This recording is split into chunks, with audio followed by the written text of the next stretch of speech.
Hey everyone, how's it going? Welcome to the channel. Dylan here. The Republican leader, House Speaker Mike Johnson, just came out and issued a chilling warning, exposing the truth about what's going on in our nation. And he's saying this is a step towards communism. He's calling out his Democratic colleagues, and he is not holding back. So we're going to dive into all of this, but before we do, we're going to read scripture and pray because God comes first. Amen?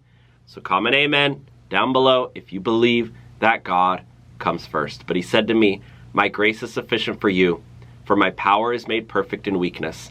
Therefore, I will boast all the more gladly about my weaknesses, so that Christ's power may rest on me." Amen. So leave the word amen in the comment section down below.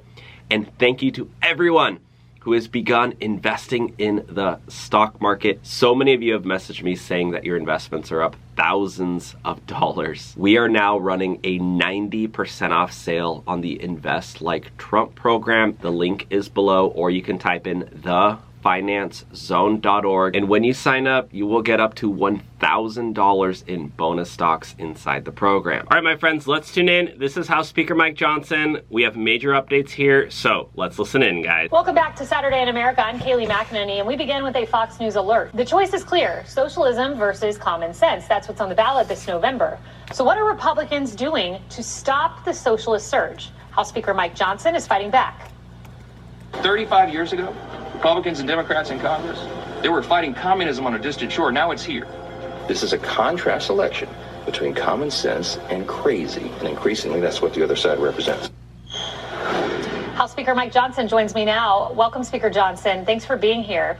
You have a website. And hey, Kayleigh. Yeah, thanks for being here. You have a website. It's a play on the Contract for America, 1994. That, of course, was Newt Gingrich, very successful. But this is a contrast for America. So tell me about the contrast you are drawing in the next 80 days. Yeah, thanks so much, Kayleigh. Great to be with you on a Saturday. Look, I made a pit stop here in my hometown. I'm in the middle of a 30-day nonstop campaign tour going to 18 states and across 34 districts in August. And everywhere I'm going, Kayleigh, from coast to coast, north to south, east to west, we're seeing the energy of people because they understand the stakes are so high in this midterm. It's less than 80 days away now, and it's going to be a fateful one for the country. And this is a contrast election.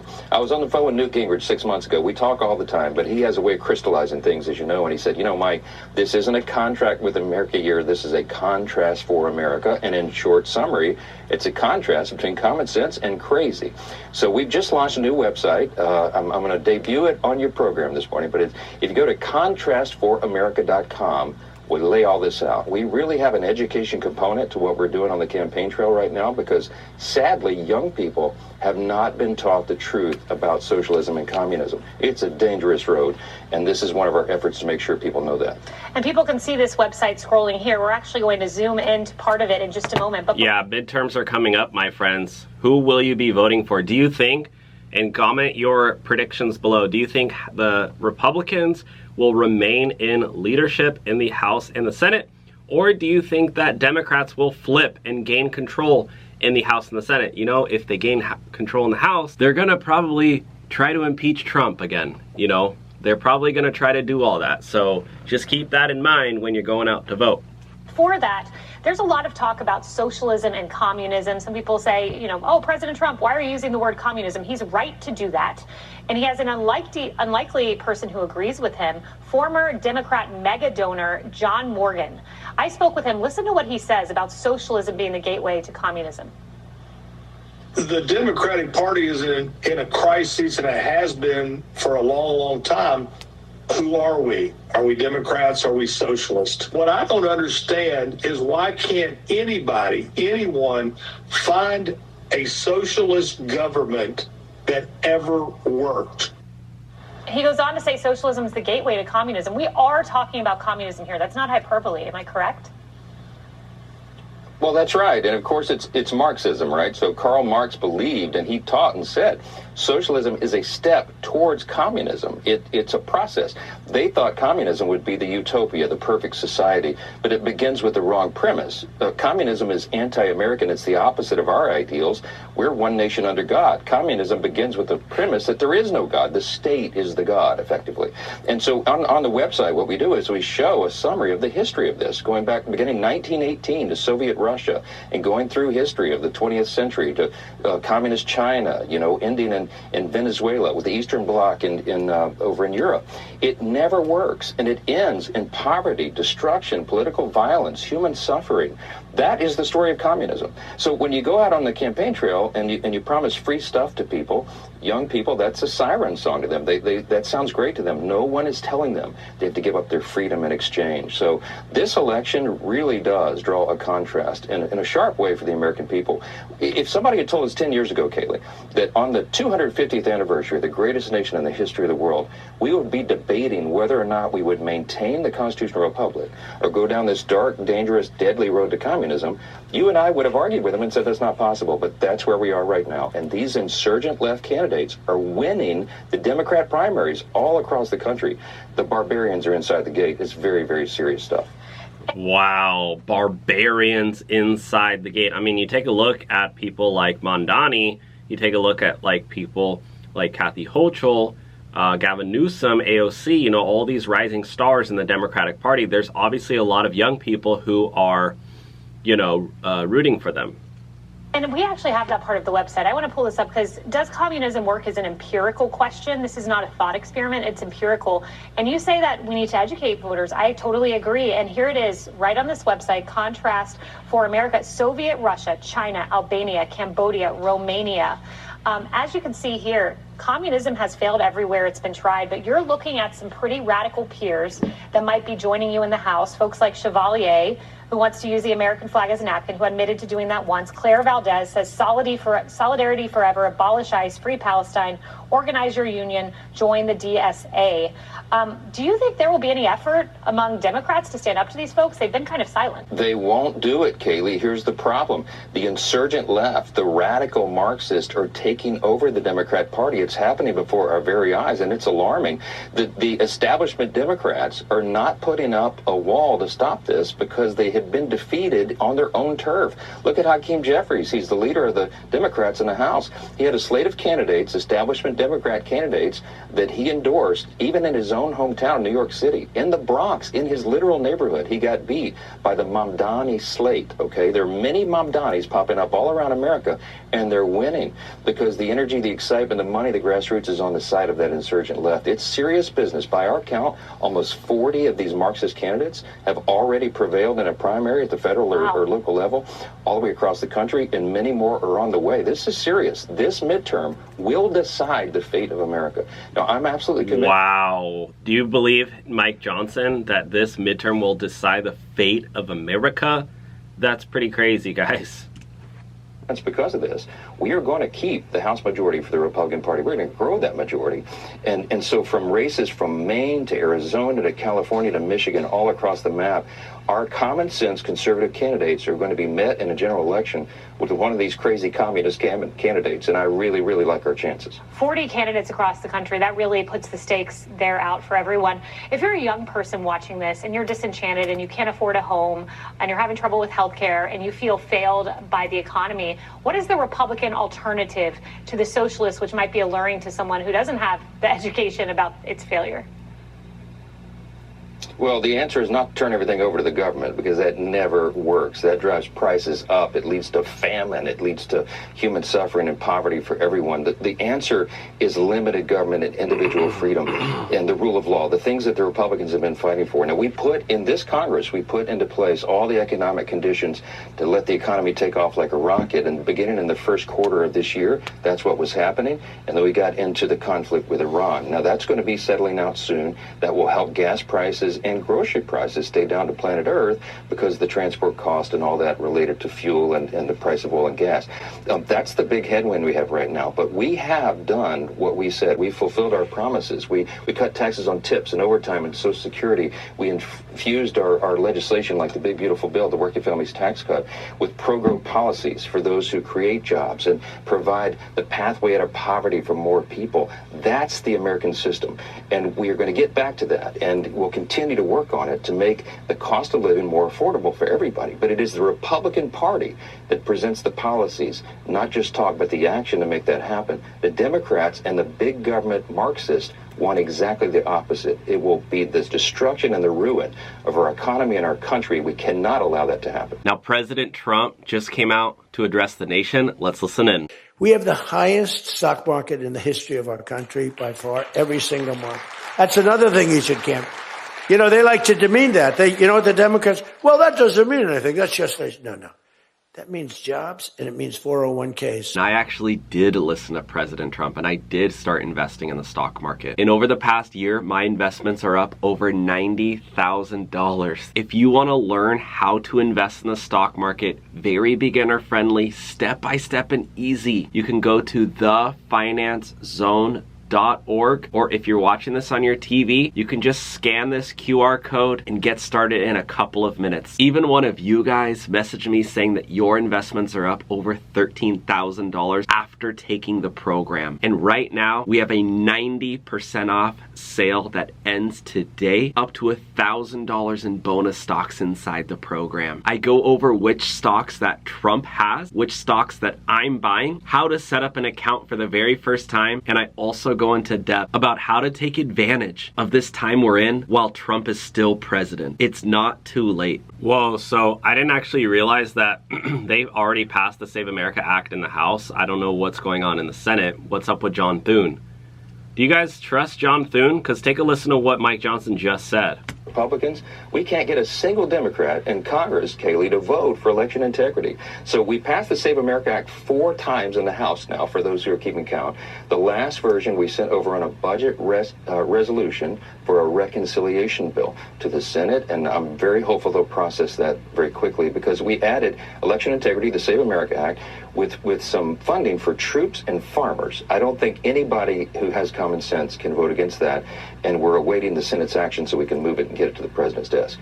Final question for you. So you did multiple times pass the Save America Act. You used budget reconciliation. You have worked hard to get this across the finish line, and the president has expressed his appreciation. In the Senate, he asked them not to go on recess. They are on recess. Where does this stand? Is there any hope? I realize you're not the Senate, but your thoughts as the House Speaker who's gotten it done on your end. Well, I think they'll get back to it. I mean, I do agree that, I think they agree it's a priority. They understand how important it is to the base and to all the American people.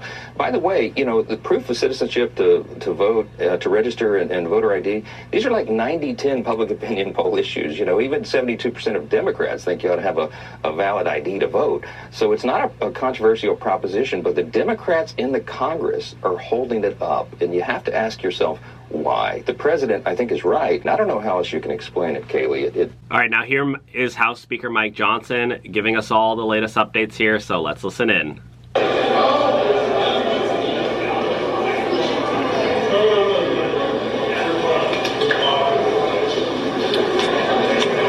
Well, everybody, this was obviously a consequential week for House Republicans, but it was a very consequential week for the American people. And we've delivered once again. Americans demand a few things that are common sense. They demand secure elections. They want a strong national defense capable of countering our adversaries. They want a Congress that plays by the same rules that they do. These are not big things to ask. House Republicans delivered on all those promises and those priorities this week and then some. By way of reminder, this is what we did this week. The House Republicans passed the Clean CR to keep the government funded responsibly, the Stop Insider Trading Act that bans lawmakers from trading and buying individual stocks and from abusing their office for financial gain, the NDAA to provide a much-needed pay raise for our troops and to rebuild the arsenal of freedom, and the budget resolution that unlocks our third reconciliation bill, which, of course, is Republicans' best shot to get as much of the Save America Act into law as possible, in addition to funding our national defense and our farmers. Republicans support our troops, our farmers, and election security. We're the only team in Washington that does. Many of you doubted our success. Many of you standing around me in this gaggle right now said, let me read you a sample of the headlines. Quote, House Republicans face final week gauntlet. Another said, Johnson's rocky sprint to recess. Another said it was Johnson's make or break week. Despite nearly every Democrat voting against everything I just read you, House Republicans delivered. Now, many of you like to say that major legislating can't happen in an election year. We just proved you wrong. This week we continue to deliver for the people, and we're going to continue that streak all the way through the end of this year and into the next Congress. We're increasingly confident that we will hold and grow this majority in the House. We must, because you're seeing a demonstration of the two sides, the divergent views for America. We had been saying that this was an election that was shaping up as a contest between common sense and crazy. And now it is literally, in many sectors around the country, common sense versus communism. We have done our job. We'll continue to do it. Tomorrow, House Republicans will return to their districts armed with a proven track record of success and in these new legislative victories. Democrats, on the other hand, have to go home. They have to answer for quite a bit. They have to answer for why they voted against funding our troops, against funding the government, against common sense policies like voter ID and proof of citizenship, and against a popular ban on members of Congress purchasing individual stocks. We have 3.5 months to go until this election. We are going to run through the tape. We're going to continue to demonstrate here every day as we did this week. The Republicans are on the side of the American people, on the side of common sense, on the side of America. The Democrats simply are not. That's the sad reality of where we are, and everybody gets to make a choice in the upcoming election. We're very much looking forward to that. Thank you. Wow, that's crazy, guys. Mike Johnson is not holding back whatsoever. He's coming out to really, expose the truth. And the midterms really are the biggest thing that's been coming up right now. And he is talking about what's going on with Donald John Trump. And he actually is, exposing what's really going on. Because, quite frankly, the truth needs to get exposed. Take a listen. Why do you think that your relationship with the president is so different than Leader Thune's relationship with the president? Well, for one thing, I've been working with President Trump for almost a decade now. I mean, John Thune really didn't have much of a relationship with him before he was elected leader, and I had this long history with the president. So it's a close relationship. I mean, we talk very often. He trusts my judgment, my counsel, and we continue to deliver the agenda that we promised the people. I know that he has in his heart the best interests of the country, and he's doing everything he can every day, working around the clock, almost literally every day, to deliver for the American people. And the voters in 2024 gave us unified government. They gave us the White House, the Senate, and the House.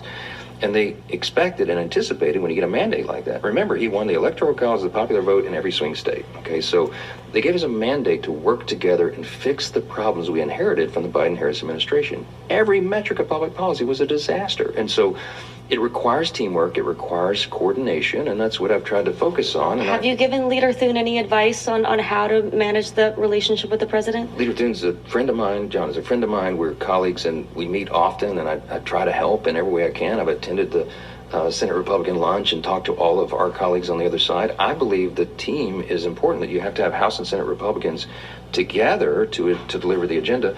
And the one thing I've emphasized to John is that, the relationship's very important to the president, and, I'm hopeful that those two can spend more time together so they have an increasing understanding of one another and the challenges we have. Are you feeling the president's increased anger, frustration at Congress as a whole? I mean, I know you were, and I reported on the Bill Pulte of it all and his nomination and how that scuttled FISA, and we don't need to get into the weeds there, but you tried to smooth that over, and he still kind of wanted to do it, frankly, as a little bit of a middle finger to Congress. Look, the president he wants to move quickly. He wants to fix everything overnight, and the legislative body is frustrating to everybody because the Congress is designed in a way, especially the Senate, to move slowly, and that's a frustration to a type A, go-getter, problem-solving president like we have. I mean, he's a real hands-on commander-in-chief, and he wants to fix it all immediately. So he's trying to acclimate to that and accept the challenges and the hurdles we have in doing that, and yet we're still delivering the agenda. And so, look, it's a daily challenge. We have the smallest margins in almost in U.S. history. Okay, I use the analogy that every day I'm crossing the Grand Canyon on a piece of dental floss. I mean, it's a very delicate balance. I'd like to see that literally. Yeah, the meme makes itself. But look, it is what it is. But a lot of this is relationship. You got to work everybody through their problems, address that. I do that all day long with everybody. It takes a lot of work, a lot of effort. John Thune is a smart guy. He's a principled guy. He believes in these things. He's got a challenge on his hands to deliver the votes, and I understand that. Well, I think Thune has had to, and has said no to the president a lot more than you have. I mean, let me correct that. Well, I'll give you the option to correct that in this question, because I want to. The criticism of you that the people think that you've ceded basically all congressional authority to President Trump, and I know where you want to go with this, but so can you explain what is the reality of that relationship? And I guess it seems to me like you actually. What do you guys think about this reporter? Do you think she's trying? Seems too political. Why are you trying to cause drama between Mike Johnson and Trump? Let's see how Mike Johnson responds, though. Haven't been too angry or upset with the headlines about you ceding that authority, because you do see that. You are the headlines. I hate how these reporters are what do you think about the headlines? It's you guys write the headlines. As that relationship between you and the president is extremely important to getting things done. But do you tell him no? Because Thune has had to do that publicly a lot more. I do it privately. That's the whole point. I roll my eyes at these ridiculous headlines. Well, can you tell me when's the time you've told him no, or you've walked him off the ledge or something? I know these are private conversations, but is there an example? 4 times a day. Okay. He's an ideas guy, as you know, and he's constantly pitching, discussing, taking ideas, processing them, coming up with the ideas of his own. Do you ever say, Mr. President, that's a crazy idea, don't do that? Yes, we have a very close relationship, and I talk him out of it. But look, every president, every commander-in-chief needs people around him who will say what he needs to hear, not just what he wants to hear, and I'm that guy. And so there's many times when we disagree. You're that guy. Yes, I say. But we're in the same party. The voters delivered to us, again, unified government. They expect us to work as a well-oiled machine because we have so much to fix. I don't air grievances with the president in public. I do it behind closed door. I think that's the most efficient and effective way to do it. One day I could write a 5-volume set about the things we've disagreed on, but I do it agreeably. Bring it that's to Politico. My way. Oh, yeah, sure. Before I send you out into the Arizona heat, my final question, you've led this conference through some turbulent times. Your own leadership has been challenged at times. You've also gotten a whole lot of compliments for how you have led through this difficult time. Do you intend to stay on as leader of the House Republican Conference regardless of what happens in November? Well, I don't have to answer that question because we're going to win. I'm going to remain Speaker of the House. I knew you were going to say that. I'm absolute. Look, don't bet against the Republicans. Would you be minority leader if at some point down the line Republicans don't hold the House anymore? Would you be minority? You're going to roll your eyes when I tell you this, but today has enough trouble of its own. I don't worry about tomorrow. That's way down the line. We're going to hold this majority. We're going to defy history. We're going to keep the Republican majority in the House, and we're going to keep marching forward with this agenda for the people. We're going to keep the Marxists at bay, and we're going to defend the greatest nation in the history of the world. And I'm excited about that. So I got big plans for the next couple of days ahead and not way down the road. Whoa, that's powerful, guys. All right, now President Trump has a message for all of us. Let's take a listen. Rising market will do. Oh, it's going to get a lot higher. In fact, I told people 5 weeks ago, this is a great time to buy. I got criticized for that. Now they don't criticize me anymore. People should have listened. But it's going to go a lot higher. You're going to see, we've never had anything like this happen. It's an explosion. I actually did listen to President Trump, and I did start investing in the stock market. And over the past year, my investments are up over $90,000. If you want to learn how to invest in the stock market, very beginner friendly, step-by-step and easy, you can go to thefinancezone.com. midterms.org, or if you're watching this on your TV, you can just scan this QR code and get started in a couple of minutes. Even one of you guys messaged me saying that your investments are up over $13,000 after taking the program. And right now, we have a 90% off sale that ends today, up to $1,000 in bonus stocks inside the program. I go over which stocks that Trump has, which stocks that I'm buying, how to set up an account for the very first time, and I also go into depth about how to take advantage of this time we're in while Trump is still president. It's not too late. Now, House Speaker Mike Johnson just came out to address the nation, so let's tune in, guys. We have a lot on our plate this week. It's going to be a very important week for the country and for House Republicans. I spent a lot of time on the road when we're not in session. I'm out campaigning in the swing districts and with our candidates and our incumbents all across the country. The last 2 weeks I've been from California to New York, Iowa, Nebraska, many points in between. And everywhere we go, the American people are seeing and understanding, and they're articulated in their own way, the stark contrast between the two sides. As we say all the time, this is not your father's Democratic Party. The chasm between the two sides and their visions for America and what we believe, our principles, our priorities, our platforms, has never been more divergent than it is right now. As I've said here many times, and I say across the country, you know, a few decades ago, Republicans and Democrats in Congress are arguing over marginal tax rates and shades of regulation. Now we are quite literally in a contest to determine whether we're going to maintain our status as the world's great superpower, the greatest nation in the history of the world, as a constitutional republic, or we're going to tear that down to the foundation like the communist Democrats want to do and go down this dark road of Marxism.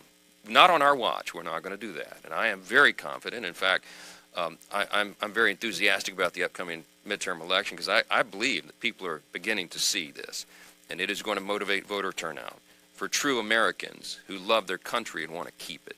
We're in the process of making it better every single day, and you're going to see that on display this week on the floor. We said this is a contrast. We had been saying for months, you've heard me say, a contrast between common sense and crazy in the midterm, and now it's common sense versus communism. This is real. So this week on the floor, let me talk to you about a few things that we're going to have. It's been mentioned by the leader. This week, House Republicans are going to take an important step to restore Americans' faith and trust in Congress and in American elections with the Stop Insider Trading Act. As Leader Scalise noted, this is something the American people have been very interested in for a long, long time.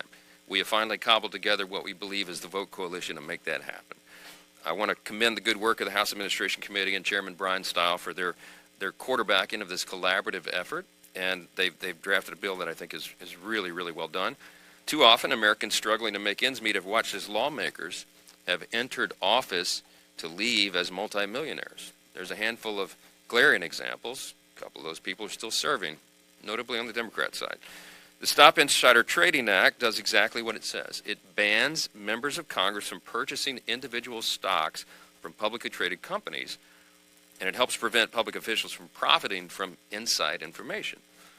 It's a very logical thing to do.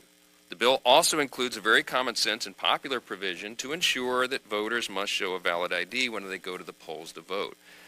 Virtually all Republicans support that common sense measure, and over 70% of Democrats do, as acknowledged most recently by Chuck Schumer himself. And yet, watch, I bet you, not a single Democrat in the House or Senate will support these measures. Democrats only talk about corruption. Republicans are actually delivering real solutions to actually restore the public's faith in our institutions because we believe in this country. We believe in our matchless Constitution that is the envy of everybody around the world. And we believe on the 250th anniversary now is a very important time to stand on that. Later today, House Republicans are going to move closer to responsibly funding the government as well. We're going to pass a totally clean, very simple, continuing resolution that will fund the government through November. The CR is as clean as they come. There are no poison pills. There's no hidden maneuvers. There's nothing other than a simple extension of current funding levels. Now, this is going to be one to watch. Unfortunately, given that Democrats have already forced the two longest government shutdowns in American history in this Congress, one of them for 78 days, they've already demonstrated they don't care what kind of pain they inflict on the American people. They do this to try to score political points. I think they're making the wrong calculation here. Republicans are under no illusions about Democrats' intentions ahead of a very consequential midterm election. Today's Democrat Party, I think they have a very false impression. They think that they can score political points by trying to inflict pain It's not going to work. They've shown there's nothing they love more than a government shutdown, as tens of millions of Americans head to the polls in November. But this clean CR is an opportunity for both sides. They have an opportunity to demonstrate they're committed to responsibly funding the government through November. And again, I bet you they don't help us on it. If the Democrats can't support this basic principle, then they are alone are going to own the chaos that ensues if the government shuts down after September 30th. On reconciliation this week, of course, we're going to move the ball forward on Reconciliation 3.0. We pass our budget resolution. That's what we'll do, send it to the Senate. As a reminder, this legislative vehicle is our best shot at accomplishing two key objectives of the people of this country. These are very popular and important and necessary objectives. Number one, secure American elections by passing the Save America Act into law, as much of that as possible. That's the objective. Number two, protect and strengthen our homeland. How do we do that? We'll be providing supplemental funding in line with the administration's request to support our national defense and our farmers. Why is this necessary? Because Democrats have yet again refused to work with Republicans on basic election integrity and strengthening our nation's defense. As always, Republicans support our troops, our farmers, and election integrity, and we will demonstrate that again this week. Another big thing on the floor, as you know, is the NDAA, National Defense. Now, there was a time, all you remember, not too long ago, that funding for our national defense was a bipartisan exercise, because at the end of the day, everybody put the weapons down, metaphorical weapons, political weapons, and said, gee, you know, both parties have to acknowledge the necessity of maintaining our defense and supporting our troops. Surely that's the last thing we can agree upon, everybody would say. For 65 consecutive years, Congress has done exactly that, enacted the National Defense Authorization Act without fail. I am sad to tell you that is no longer the case, because the Communist Caucus, the Democrats now, have decided that they're not into that anymore. Republicans will once again be the only adults in the room as we vote to authorize this critically important funding, just as we have done under previous Democrat administrations for more than a century. Why? Because Republicans understand the priorities of the country, and even when we don't get our greatest preferences, we're still willing to do the right thing and support those who put on the uniform. But Democrats aren't there anymore. One final point, this week will prove beyond dispute Democrats' reflexive obstruction. That's what they do now. It's obstruction for the sake of obstruction. It is driven by Trump derangement syndrome and other maladies that they have. It's shocking to say, but today's Democrats would rather endanger our national security. They'd rather threaten the livelihoods of hardworking Americans. They'd rather punish their own constituents than work with Republicans to advance any meaningful policy under this administration. But here's the good news. Republicans refuse to allow the Democrats to railroad the legislative process with their relentless and childish obstruction tactics. No matter how hard they dig in their heels, we're going to work 10 times harder. We're going to deliver for the American people. We're going to make our country safer and more affordable for millions of working families. We've demonstrated that over and over. We'll continue to do it this week and in the days ahead. And that is why we're going to win decisively in the midterms. This is not a game. We're not going to turn this country into a communist experiment. We're going to maintain the greatest country in the history of the world. Take a few questions. Go ahead. Thank you, Mr. Speaker.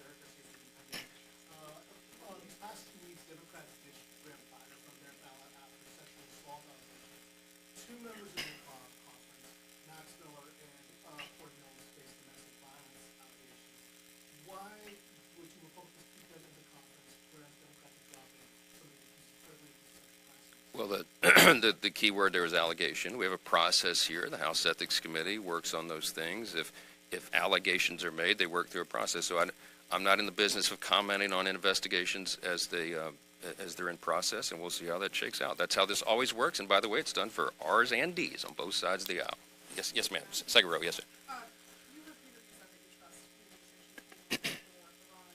We're now 5 months in, and the U.S. has told us surpassed the withdrawal of Afghanistan. Given that, at what point are you willing to put an AUMF on the floor or go for war powers act resolution to try and arrange? The administration is working very hard. The Commander-in-Chief and the whole Department of War, they're working very hard to bring this to a resolution. There's a lot of discussions about how that will be done. We're all closely watching those developments, of course. I don't think an AUMF is in order right now. I think we need to bring this to a resolution. Look, I think it's important for all of our international partners, this is my personal view, to have a role in this. I mean, we've got all of our allied nations through NATO. We've got the Arab countries over there, the Gulf states that are in closest proximity to Iran. Iran is now fired on all of its neighbors, and they're turning everybody in the world into an enemy. And I think this is an important moment of history for all of the world community to decide how they want to handle this. It shouldn't just be America's obligation. My view is that everybody needs to play a role. So we'll see how that develops. I think we have to allow the space to do that. And I know that this administration is working around the clock to resolve that in a way so that we don't suffer any more troop losses. This is a great tragedy. It shouldn't happen. But it is a very important objective that I believe we've achieved to ensure that the largest sponsor of state of terrorism does not have a nuclear weapon. That would be a disaster for everybody, and everybody around the world understands that. Now we got to wrap it up. Yes, ma'am. Fourth row back here. Did you raise your hand? Yes, ma'am.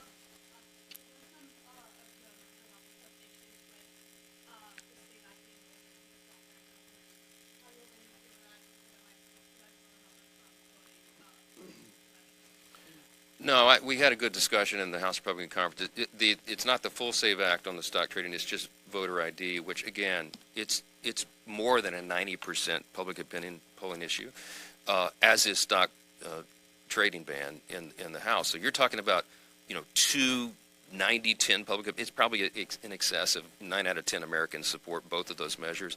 Everybody's hard pressed to vote against that. I don't think any Republicans will. I think a lot of Democrats will. It'll be a vote that you should closely watch, and that everybody's constituents should take heed to. Yes, ma'am. Third row.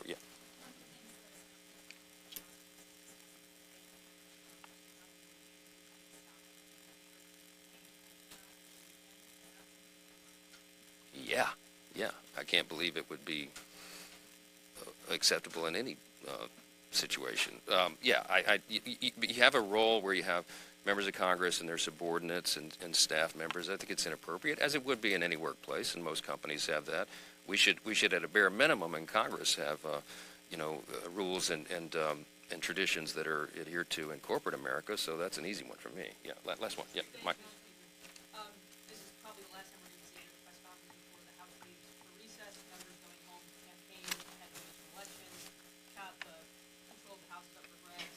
Last week, President Trump gave a speech relitigating the 2020 election and bringing up election fraud. Do you think it would serve your most vulnerable members, the majority leader as well, if President Trump stopped relitigating the 2020 election and moved on to that? Well, I didn't hear him in that address say he wasn't relitigating the 2020 election. What he did was, I got a couple notes here about some of the things that he announced. 280,000 non-citizens have been found to be on voter rolls in America. I mean, if that doesn't cry for the passage of the Save America Act into law, I don't know what does. He announced that foreign adversaries have compromised American election data and that our election system is vulnerable to threats. I mean, that should concern every American citizen. This isn't about relitigating 2020. This is about making sure that people have faith in our election system. If you do not have a free and fair election, it's very difficult to maintain a constitutional republic, a government of, by, and for the people. I mean, this is basic stuff. The president was highlighting that. Some of the findings are alarming. I mean, a lot of the Democrats who ran around breathlessly for years saying that Russia was intervening in our elections, you would think they'd be the first to step up and say, yeah, let's go investigate this and clean up voter rolls. I mean, that is part of our message on the campaign trails. We want to make sure that the states, all the states, including blue states, are doing their dead level best to ensure that federal law is complied with. What is federal law? To vote in a U.S. election, you have to be an American citizen. That's a simple thing. It's not being enforced in some of these states, and that's why Save America Act is so important. And we want to make sure that we don't have deceased persons on the voter roll. We want to make sure that in states where they're doing ballot harvesting, they're not just rounding these things up haphazardly, that the exact number of ballots that are printed go to the exact number of voters who are registered in these districts, and not extra persons. This is what makes people, doubt the veracity of our elections. So there's nothing, in my mind, there's almost nothing more important than this. And that's what the president is articulating. And he is showing you the receipts. He's showing you the evidence of things that have been found in these investigations. I think that does alarm a lot of the American people, and we'll continue to hammer that. Thank you. Wow, what a powerful speech by House Speaker Mike Johnson, guys. Crazy. Now, take a listen to President Trump. The United States, as you probably have heard, is doing better than it has ever done in terms of business and investment. The stock market has hit a new high, as you know, and that's for many, many days out of our fairly short 8 months. And we seem to be hitting new highs, and I think we're going to do much better even as time goes by. Jobs are at a record, and most importantly, we have more than $17 trillion. $17 trillion, and this is during an 8-month period being invested in the country, which is not only a record, but if you compare $17 trillion to all that money coming in. I actually did listen to President Trump, and I did start investing in the stock market. And over the past year, my investments are up over $90,000. If you want to learn how to invest in the stock market, very beginner friendly, step-by-step and easy, you can go to thefinancezone.org, or if you're watching this on your TV, you can just scan this QR code and get started in a couple of minutes. Even one of you guys messaged me saying that your investments are up over $13,000 after taking the program. And right now, we have a 90% off sale that ends today, up to $1,000 in bonus stocks inside the program. I go over which stocks that Trump has, which stocks that I'm buying, how to set up an account for the very first time, and I also go into depth about how to take advantage of this time we're in while Trump is still president. It's not too late.